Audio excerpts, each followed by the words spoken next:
Teaser: in a 1987 photograph, the detective saw himself. The autumn rain drummed steadily against the windows of the old Victorian house on Maple Street, its rhythm matching Detective Tom Spencer's heartbeat as he ducked under the yellow crime scene tape. The house loomed before him, its weathered facade telling stories of decades past. He'd investigated hundreds of crime scenes in his 15 years with the department, but something about this one felt different from the moment he stepped through the door. The victim, Henry Lawrence, sat frozen in time in his leather armchair, his body discovered by the cleaning lady earlier that morning. The scene was eerily peaceful, no signs of struggle, no obvious trauma. Just an elderly man who appeared to have died while examining an old photograph, his fingers still curled around its edges. Preliminary findings suggest natural causes, medical examiner Sarah Chin reported, her latex gloves crinkling as she gestured toward the victim. But given Mr. Lawrence's age and generally good health according to his records, we'll need to run a full toxicology panel. Tom nodded absently, his attention drawn to the photograph in the victim's hand. Has anyone documented this yet? He asked, carefully extracting the picture from Lawrence's rigid fingers. Photographed in situ, Chin confirmed. It's all yours. The image was classic Kodak paper, the kind that had captured countless memories in the 1980s. The colors had that particular warm, slightly faded quality that came with age. 6 people stood arranged on these very front steps, dated August 15, 1987. Tom's eyes swept across the faces mechanically at first, then froze. His hand began to tremble. There, standing second from the left, was his own face. Not similar. Not a resemblance. Him. The same sharp jawline, the same small scar above his right eyebrow from a childhood baseball incident, even the same way he habitually tilted his head slightly to the right when posing for photos. The man in the picture wore a brown tweed jacket that looked straight out of the 80s, but the face, his face, was undeniable. Detective? Chen's voice seemed to come from far away. You okay? You look like you've seen a ghost.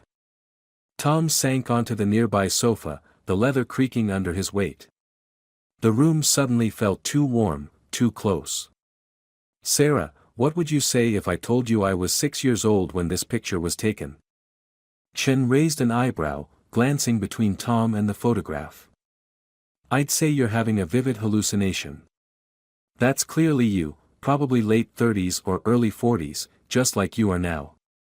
Tom's mouth went dry. I need to talk to the neighbors. Anyone who might have known Lawrence. He stood up too quickly, his head spinning slightly. Document everything else in this room.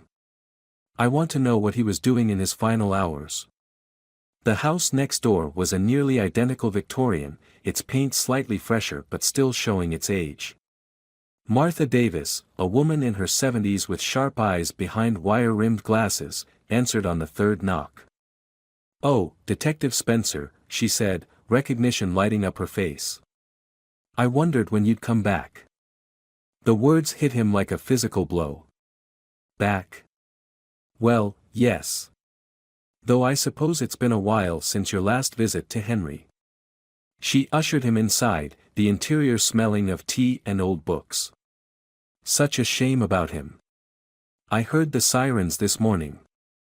Tom remained standing in her living room, his notebook unopened in his hands. Mrs. Davis, how long have you known Mr. Lawrence? Oh, going on 40 years now.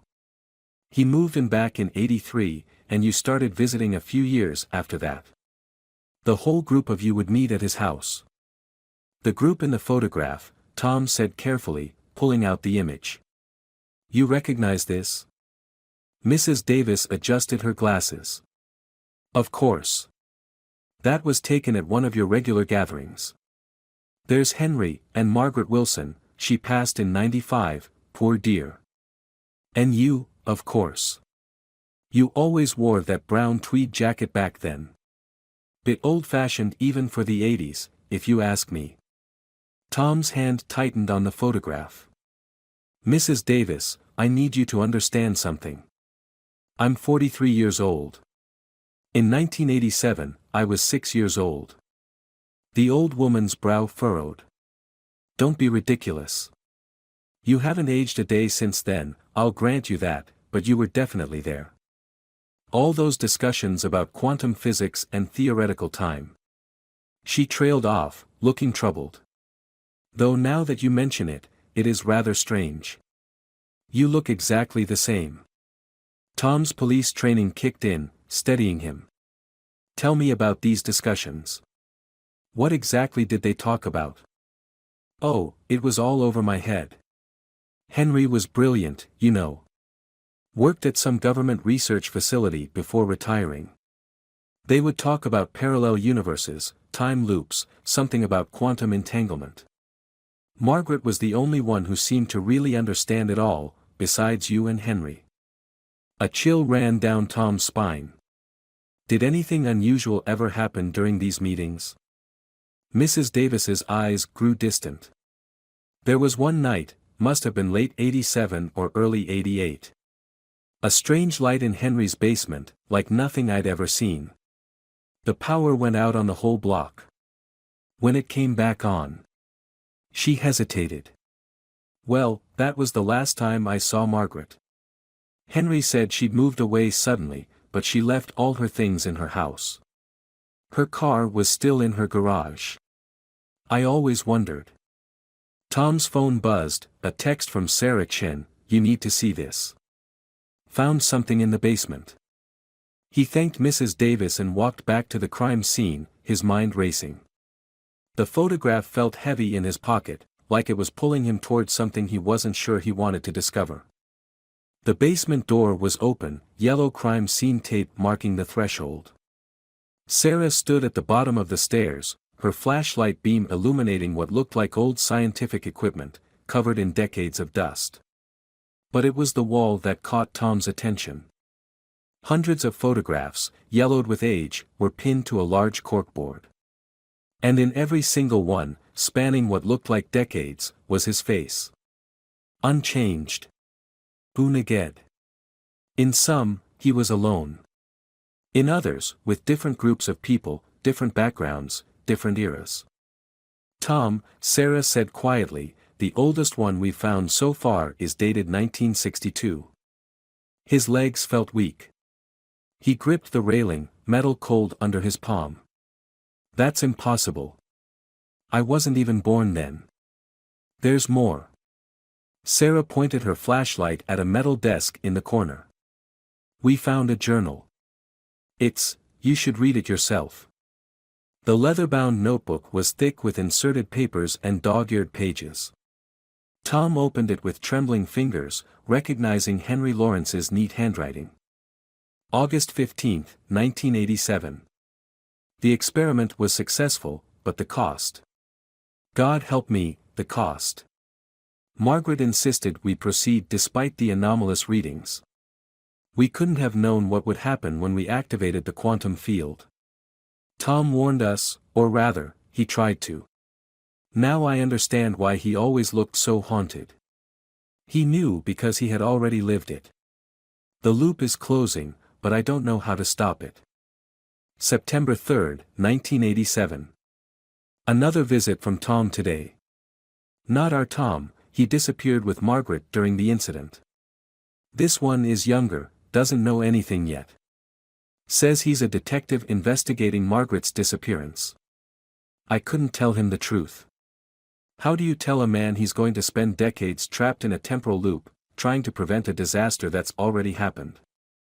Tom flipped through more pages, his heart pounding. Entries stretched across years, documenting multiple versions of himself appearing, investigating, vanishing. Some seemed to be from parallel timelines, others from different points in the same loop. Detective Spencer. A uniformed officer called down the stairs. We found something else. In the victim's office upstairs. The office was a mess of papers and electronic equipment, some modern, some decades old. On the desk sat an active laptop, its screen displaying a video file paused mid-play. The timestamp showed it had been recorded just hours before Lawrence's death. Tom pressed play. Henry Lawrence's aged face filled the screen, looking exhausted but determined. Detective Spencer, if you're watching this, I'm dead. Probably from the serum. It was the only way to ensure I'd live long enough to complete the calculations while remaining lucid enough to remember everything. I know you have questions. The answers are in the quantum lab beneath Hawthorne Institute, where it all began. Margaret's last equation, we finally solved it. There's a way to break the loop, but it has to be done at the exact moment and location where it started. You've tried before, God, so many times you've tried. The photo you found on me is the key. Look at the background, at the window of my study. The clock shows 3:17. It's always 3:17. The quantum resonance peaks at that exact minute. You'll have to. The video cut off abruptly. Tom rushed to the window of the study, the same window visible in the 1987 photograph. The antique clock that had hung there was missing, leaving only a sun-faded outline on the wallpaper. Sarah, he called out. Was there a clock collected as evidence? No clock in the initial sweep, she replied, joining him. But we found this in the trash outside. She handed him a clear evidence bag containing shattered pieces of an old clock. The hands were frozen at 3:17. Tom checked his watch. It was 2:45 p.m. The Hawthorne Institute was 30 minutes away. I'm coming with you, Sarah said, already pulling out her keys. Whatever this is, you shouldn't face it alone. Tom shook his head. I need you here. Document everything in that basement. Every photo, every journal entry. If something goes wrong. He paused, the weight of decades of apparent failures pressing down on him. Someone needs to know what happened. The drive to Hawthorne Institute was a blur of rain-slicked streets and racing thoughts. The facility sat on the outskirts of town, its modernist architecture a stark contrast to the surrounding industrial warehouses. A sign declared it had closed in 1995, but the parking lot showed recent tire tracks. Tom's badge got him past the security gate, the guard barely glancing at his ID. Maintenance crews already inside, he said, sounding bored. Don't forget to sign out when you leave. The main entrance's keycard reader had been recently disabled, wires exposed. Inside, the air smelled of dust and abandonment, but fresh footprints marked the floor. They led to a stairwell, heading down. Tom drew his service weapon, moving carefully. His flashlight beam revealed more signs of recent activity, tool marks on doors, new padlocks cut open. Someone had been systematically searching the building. The basement level was colder, the air heavy with the metallic scent of old electronics. A sign on the wall, half hidden behind a fallen ceiling tile, read, Quantum Research Division, authorized personnel only. He followed the footprints to a heavy steel door, slightly ajar. Inside was a vast laboratory, filled with equipment that looked both ancient and impossibly advanced. Banks of computers lined the walls, their screens dark. In the center of the room stood something that made his breath catch, a circular platform surrounded by what looked like Tesla coils, their copper surfaces dulled with age. I wondered which version would show up. Tom spun around, gun raised. A woman stepped out from behind a bank of machinery. She was in her 60s, her white hair pulled back in a severe bun, but he recognized her immediately from the 1987 photograph. Margaret Wilson, he said. You're supposed to be dead. She smiled sadly. In some timelines, I am. In others, I'm trapped here, trying to fix what we broke.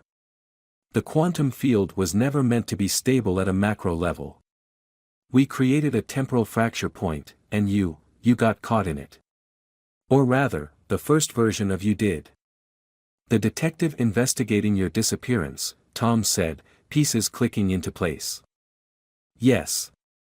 He found us here, that night in '87. The field was already unstable.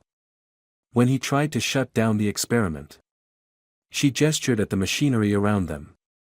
Time shattered. Now there are dozens of versions of you, all trying to prevent it from happening, all becoming part of the loop instead. Henry and I spent decades trying to find a solution. Tom's watch beeped. 3:10 p.m. Why did Lawrence die now? After all this time? Because we finally found the answer. Margaret moved to a computer terminal, her fingers flying over the keyboard. Ancient monitors flickered to life. The quantum field creates a sort of temporal echo, resonating through multiple timelines. But there's a point where they all converge, 3:17 p.m., the exact moment of the original fracture. If we can generate an inverse field at that precise moment, we can collapse the loop, Tom finished. But something went wrong with Lawrence's attempt. He was too old, too weak from the serum we used to preserve our memories across timeline shifts. But you. She looked at him intently. You're from the primary timeline. You're the key. A deep humming began to fill the lab, making Tom's teeth vibrate. Why should I believe any of this? Because you've seen the evidence. The photos. The journal. Your own face staring back at you across decades. Margaret gestured at the machinery around them. In every timeline, you find your way here. Sometimes you try to stop us, sometimes you try to help us. But it always ends the same, you get caught in the field, and the loop continues. Except this time, Tom said, understanding dawning. Lawrence solved it before he died. That's what the video meant. Yes. The quantum resonance reaches its peak at 3:17. If we can create an inverse field using the original equipment. She paused, checking a monitor. But there's something you need to know. If we succeed, everything resets. All these timelines, all these versions of events, they collapse back to the original moment. Only one timeline survives. And only one version of me, Tom added quietly. Exactly. All your other selves, all their experiences, their memories, they'll never have existed. Including. She hesitated. Including my current life, Tom finished. My marriage. My daughter. His hand tightened on his gun. That's why the other versions failed, isn't it? They couldn't give up their lives. Margaret nodded slowly. Would you? Sacrifice everything you are, everything you've built, to fix a mistake that technically hasn't happened yet in your timeline? The humming grew louder. 3:15 p.m. But if we don't, Tom said, how many more versions of me will get trapped here? How many more lives will be fractured across time? He thought of the basement wall covered in photographs, endless iterations of himself trying to solve this impossible puzzle. A new sound cut through the humming, footsteps on the metal stairs outside the lab. Multiple sets. We're not alone, Margaret said, her face paling. The other versions, they always try to stop us. They can't bear to lose what they have. The door burst open. 3 men entered, all Tom Spencer, all identical except for their clothes and the look in their eyes. One wore a tactical vest over a black t-shirt, another a rumpled suit. The third was in the same brown tweed jacket from the 1987 photograph. Step away from the controls, tactical vest, Tom said, his gun trained on Margaret. We can't let you do this. You don't understand, Margaret began, but tweed jacket cut her off. We understand perfectly. You want to erase us. All our lives, our families, our children, gone in an instant. He looked at Tom. Ask yourself, is your reality more valid than ours? Do you have the right to decide we never existed? 3:16 p.m. The humming reached a fever pitch. Equipment crackled with static electricity, making Tom's hair stand on end. In the center of the room, the air above the circular platform began to shimmer, like heat waves rising from hot pavement. I've lived through this moment 17 times, Suit Tom said quietly. Tried everything. Fighting. Reasoning. Sabotage. But you know what I finally realized? He smiled sadly. It doesn't matter what we choose. The loop will continue until someone makes a different choice. We're all just playing our parts.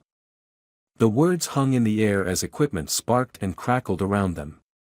Tom's mind raced through everything he'd learned, the photographs spanning decades, Lawrence's desperate final message, Margaret's calculations.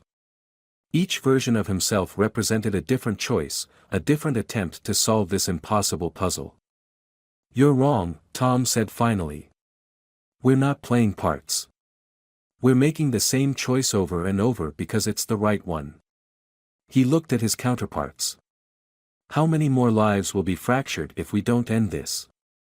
How many more versions of us will stand in this room, having this same argument? Tactical vest Tom's gun wavered slightly. My daughter had her first piano recital last week, he said, his voice rough. She played for Elise. Not perfectly, but she was so proud. I know, Tom said softly.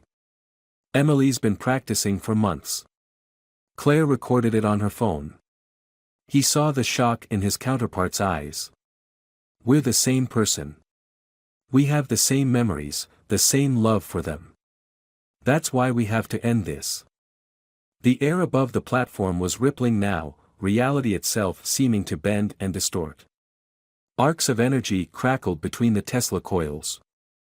3:17 p.m. The field is reaching critical resonance. Margaret shouted over the growing roar of machinery. It has to be now. Suit Tom moved first, lowering his weapon. He's right. We all knew this day would come. Why else did we keep investigating, keep pushing forward, even knowing what we might find? Tweed Jacket stepped back, his shoulders slumping. Because deep down, we all know this isn't how it's supposed to be. We're a fracture in reality, endlessly repeating. Tom looked at Margaret. What do I need to do? The platform, she said, fingers flying over the controls. Stand in the center. When the field peaks, it will try to fracture reality again, create new timelines. But if you're there, if you choose to accept the reset. She paused. Your presence in the primary timeline will act as an anchor point. Everything collapses back to the original moment. Tom walked toward the platform, each step feeling heavier than the last. The air crackled around him, time itself seeming to twist and bend. Wait, tactical vest Tom called out. He reached into his pocket and pulled out a folded piece of paper. It's a drawing. Emily made it last week. A family portrait. He held it out. I've been carrying it every day since Lawrence died, trying to decide. Maybe it helps to know what we're protecting. What we're making sure gets a chance to exist, properly this time. Tom took the drawing. The crayon figures were simple, a tall man in police uniform, a woman with long brown hair, a little girl in a blue dress. Above them, written in a child's careful letters, my family. The other Toms gathered around the platform, forming a circle. Not to stop him now, but to witness. To remember. Emily will still exist, Margaret said gently. Claire too. Just, without the shadow of all this hanging over them. Without a father who carries the weight of fractured time in his eyes. Tom stepped onto the platform. Energy coursed around him, through him, reality bending like light through a prism. The lab seemed to stretch and compress, multiple versions of the same moment overlaying each other. He looked at the drawing one last time, then at his other selves. Take care of them, he said, though he wasn't sure if he was speaking to his counterparts or to some future version of himself, one who would make different choices. The world went white. When Tom opened his eyes, he was standing in his car outside an old Victorian house on Maple Street. Rain drummed steadily against the windshield. His phone showed 8:47 a.m. Today's date. For a moment, he sat perfectly still, memories washing over him like waves. The investigation. The photograph. The basement full of evidence. Margaret. His other selves. The choice. But already the memories felt distant, like a dream fading in the morning light. He looked at his hands, they seemed solid, real. Normal. In his pocket, he felt something crinkle. A piece of paper. His heart stopped as he pulled it out, but it wasn't Emily's drawing. It was a newspaper clipping from 1987, yellowed with age. The headline read, "Local physicist Margaret Wilson accepts position at Hawthorne Institute." Below was a photograph of a younger Margaret standing in front of the institute. And there, in the background, barely visible through a window, was a clock. Its hands pointed to 3:17. Tom's phone buzzed, a text from Claire, "Don't forget Emily's piano recital tonight. She's been practicing for Elise all morning." He smiled, his throat tight. Some part of him knew that if he drove to the Hawthorne Institute now, he'd find only an empty building. No quantum lab, no temporal fractures. Those possibilities had been closed off, collapsed back into a single timeline. But as he started his car, heading to what dispatch said was a routine call at a house on the other side of town, he couldn't help but wonder. How many versions of himself had sat in this exact spot, making this exact choice? And somewhere in the quantum foam between moments, did they still exist, those other lives, those other selves? The newspaper clipping seemed to grow heavier in his pocket. He'd keep it, he decided.